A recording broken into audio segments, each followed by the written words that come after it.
Hello, I'm Sophie, and now I will share from this book by my guru, His Eminence, the 25th Sam Tulku Rinpoche.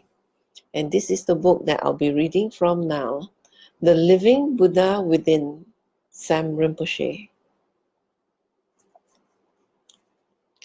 Chapter 1, Motivation. 3 pots. We are taught that we should listen to the Dharma without the faults of the 3 pots. We should listen to the Dharma with a high motivation. The 3 faulty pots are the pot that is facing down, the pot that is facing up but has contamination or is filthy, and the pot that leaks. Listening to Dharma with the pot facing down is like someone who comes to with a closed mind. When the pot is upside down, even though it is raining hard, no water can be collected. The second type of faulty pot is one that is facing up and open, yet is contaminated or dirty.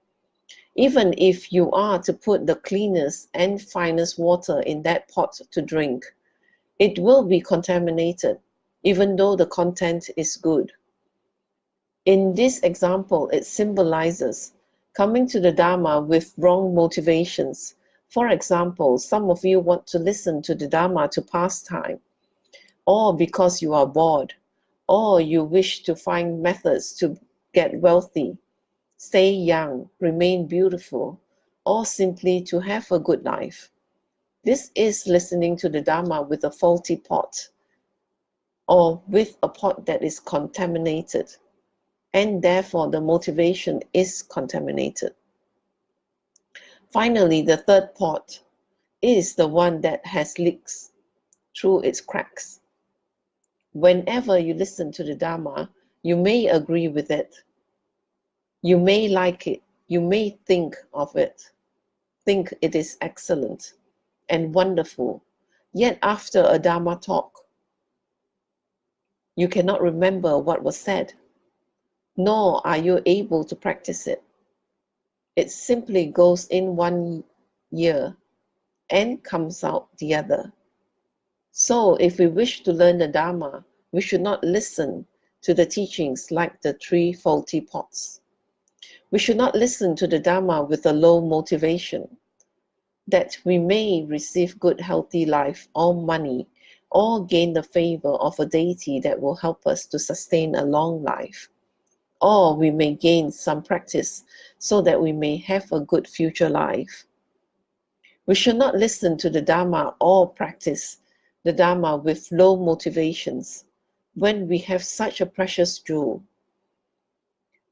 When we have an excellent jewel, in such a method, we should always aim for the highest goal and never lose sight of its real purpose. This would mean that all sentient beings are not different from us, in that everyone wants happiness. Everyone looks for happiness. Even the smallest ant and the tiniest insects are looking for happiness. Nobody ever wants one moment of suffering.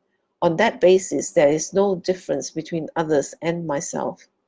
On that, they want happiness and I want happiness. If they want happiness, there are more of them and there is only one of me. How can I, as a logical person, forsake other people and think only of myself? How can I, excuse me, how can I practice Dharma for the sake of myself and care nothing about other people? That is completely illogical. I will in fact practice Dharma for the sake of all other sentient beings who are suffering and who have not yet met the Dharma, who do not know Dharma, who have not heard about Dharma, who have no idea about Dharma, and are therefore ignorant of the true method to gain happiness and the true method to end unhappiness. So I will listen to the Dharma, and by gaining knowledge and experience of the Dharma, I shall put it into practice in my daily life, in order that I may gain the full enlightenment state of a conqueror Buddha, like Lord Buddha Shakyamuni. I shall not rest in enlightenment, but come back to this world again and again and again until all suffering ceases, until the last sentient being is released. For this reason, I will become an enlightened Buddha. I shall fully learn and realize the holy teachings of the Dharma. All mother sentient beings are ceaselessly suffering in samsara, both gross and subtle types of suffering, endlessly over and over again, year after year after year, suffering that has been going on since the beginning of time, feeling their complete suffering and unhappiness, knowing that they know how much they are suffering. I will generate the body mind. I will generate the holy mind of enlightenment in order to free all beings from complete suffering. For this reason, today, I shall learn the holy Dharma. If that motivation is held, then whatever energy that is accrued in the effort you make to learn the Dharma, even the energy of going to a Dharma talk in a car, preparing yourself and getting ready for the talk and even the trip back, that energy will be dedicated and can become merits. The whole sequence of events becomes an act of Dharma. Excuse me. If the motivation is low, if the motivation is simply to gain higher rebirths, in order to get more health, in order to gain more wealth, status, or to achieve more beauty and power, in order to gain friends and influences, or as a social activity, to go to the Dharma centers to meet other friends, if the motivation is on that basis, then it becomes not a Dharma practice. It becomes a worldly practice. Then the actions you do become worldly actions. Therefore, the actions do not result in the merits or karma for oneself to become a holy enlightened being. It is not the actions that you do that determine whether it is Dharma or not. It is the motivation behind the action. One should develop the motivation very strongly from the heart that I will listen to the Dharma in order to root out all negativities in my mind, which cause me to have negative actions, which cause me to have negative speech, therefore creating a type of negative energy and karma that will reflect back on me and bring suffering to myself and others. I will become a fully enlightened being. Therefore, I will listen to the Dharma. You should have this type of strong motivation in order for you to listen to the Dharma, to make it a beneficial activity or a dharmic activity. If the motivation is high, you will gain merit, which is something that will propel us towards full enlightenment. On the other hand, if the motivation is low, it will become good karma, which will result in a happy rebirth and nothing more. If it becomes merit, it will result in a happy rebirth within an excellent and wonderful environment and with strong purpose. Therefore, motivation is crucial. Lord Buddha, in one of his previous lifetimes, in the Jataka tales, was on a ship traveling with 500 merchants. He was the captain of the ship, in charge and responsible for the crew. Although he was not a Buddha then, he was a highly realized bodhisattva, and it meant that he had very powerful clairvoyance and could read the minds of others. While he was traveling on the ship, he realized that one of the members on board had the intention of killing other members and robbing them of their possessions. Out of great compassion and meditation, in order that the 498 members of the crew were not killed, and in order that the intended killer did not gain such negative karma and go to the lower realms for countless millennia, Buddha himself had no choice but to kill that person. This killing became an act of Dharma and a very powerful act of merit for enlightenment because the motivation was completely pure, the object was correct, and the intention was faultless. Therefore, even actions that are seemingly negative, if done on the basis of bodhicitta or compassion, will gain good results. Whereas actions that seem like Dharma, such as going to the Dharma center, meditating, praying, doing your mantras, making offerings, buying statues, doing charity, helping the poor, are baseless if acted with the motivation or intention to gain position and power, to move up in life, to impress, to gain higher rebirth, or to gain wealth. That action in itself is not Dharma. That action has become stained, and it becomes a worldly action. Therefore, it does not equate to Dharma. So when we go to the Dharma center, we take refuge. We have a nice altar. We make offerings and we chant mantras and prayers. All this does not make us Dharma practitioners. We know when we are Dharma practitioners when all that is done without the 8 worldly concerns. The 8 worldly concerns. The concern to encounter pleasure. The opposite is the concern to avoid pain. The concern to encounter material gain. And the opposite, the concern to avoid material loss. The concern to encounter praise. And the opposite, the concern to avoid blame. The concern to encounter fine reputation. And the opposite, the concern to avoid poor reputation.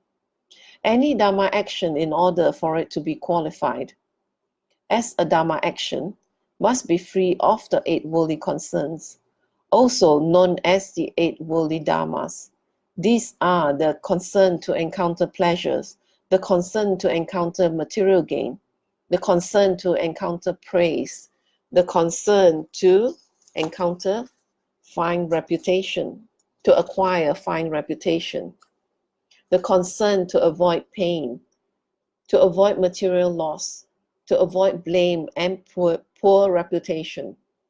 If you do Dharma with the motivation of gaining pleasure, material gain, praise, and fine reputation, and to avoid material loss, blame, and poor reputation, then you are not doing Dharma correctly. You can be sitting in a cave reciting millions upon millions of mantras and doing millions upon millions of meditation. But if any one of your Dharma practices is done with any of the 8 worldly concerns, you are not a Dharma practitioner. You may practice Dharma for 7, 8, 9, or 10 years. You can practice for 20, 30, or 40 years. And if you check yourself carefully and deeply, you will find not one single grain of improvement. Your mind becomes lower, more attached, angrier, more negative. In fact, you will start using Dharma as an excuse to cover up your shortcomings, your mistakes, your pride, and your ego. If you are practicing Dharma without those 8 worldly concerns, then every year you should see an improvement in your mind and in your worldly situations. If your years spent in the Dharma are increasing, but your worldly situations are deteriorating, in general, it is a very bad sign. It is a sign that you have not been practicing the Dharma sincerely or well. If you find that over the years your minds become more and more agitated, angry, hateful, more spiteful, more vengeful, then you have been doing your Dharma practice wrong. It is not that the Dharma is wrong. It is not that the Buddha is wrong. It is not that the practice is wrong. It is the way that you are doing it that is wrong. If you have a wonderful car, but you don't drive it well, and you have an accident, you cannot blame the dealer. You cannot blame the maker. You cannot blame the car. you can only blame yourself. The Dharma is excellent, pure, unstained, and unsullied. And we must know how to practice Dharma. Before any type of Dharma practice, we should definitely internalize, get to know and understand what is to be avoided and what is not. We must realize that if we practice the Dharma with any of the 8 worldly concerns, we will definitely not gain results. And I will stop here for this session and continue on the next session with chapter 2. And thank you for sharing your time with me. I will end this session with the completion dedication in Tibetan.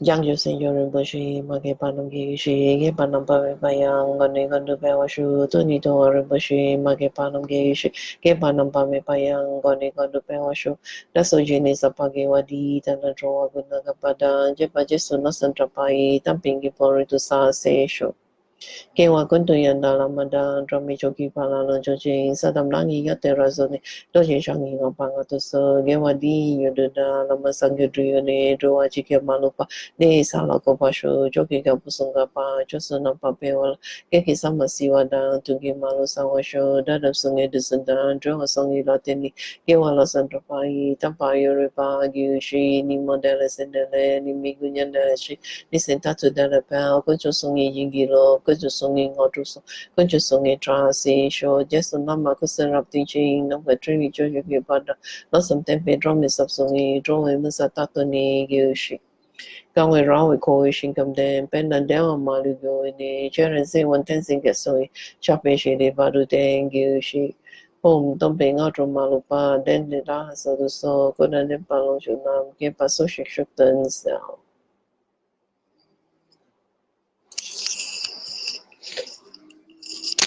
thank you. See you for the next session.